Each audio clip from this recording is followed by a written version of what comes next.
अलग अलग तरीके के नाम है। तो गोविंद नाम किसको बोलना चाहिए? जो बुजुर्ग हो गए हैं, जो अपनी वृद्धावस्था में हैं, उन लोगों को ठाकुर जी को गोविंद कहकर के पुकारना चाहिए। कुंती ये बात कह रहे हैं। क्यों कन्हैया, गोविंद कहकर के क्यों पुकारना चाहिए आपको? तब कुंती ही इसका उत्तर देती हैं कि गौशाला में गाय जब मुख से आवाज निकलती है ना, तो गौशाला में सेवा करने वाले ग्वारिया को पता होता है कि कौन सी गाय बुला रही है। किसी गाय के बुलाने पर वो जाए या ना जाए, लेकिन गौशाला की जो सबसे वृद्ध गाय है, जिसके अब बालक नहीं हो सकते, जो अब दूध नहीं देती, जो केवल एक कोने में खड़ी खड़ी केवल अपनी सेवा कराती है, तो वृद्ध गाय का एक नियम होता है, वो मुख से आवाज बहुत कम निकालती है, बस चारा खाती है और बैठी रहती है।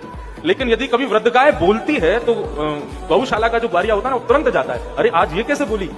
ठीक उसी प्रकार हे कन्हैया, ये पूरा जो पृथ्वी है ना, ये तुम्हारी गौशाला है और यहाँ पर इतनी सारी गायें हैं, सब तुमको पुकारते हैं, लेकिन तुम जाओ ना जाओ कोई गारंटी नहीं। लेकिन यदि तुमको कोई गोविंद कहकर के पुकारता है तो तुमको लगता है कि कोई आर्त भाव से पुकार रहा है, कोई अतिवृद्ध मुझे पुकार रहा है, तो अतिवृद्ध के भाव से तुम गोविंद नाम सुनकर के दौड़े चले आते हो। इसलिए मैं तुमको गोविंद कहकर के पुकार रही हूँ। एक प्रकार से कह दूं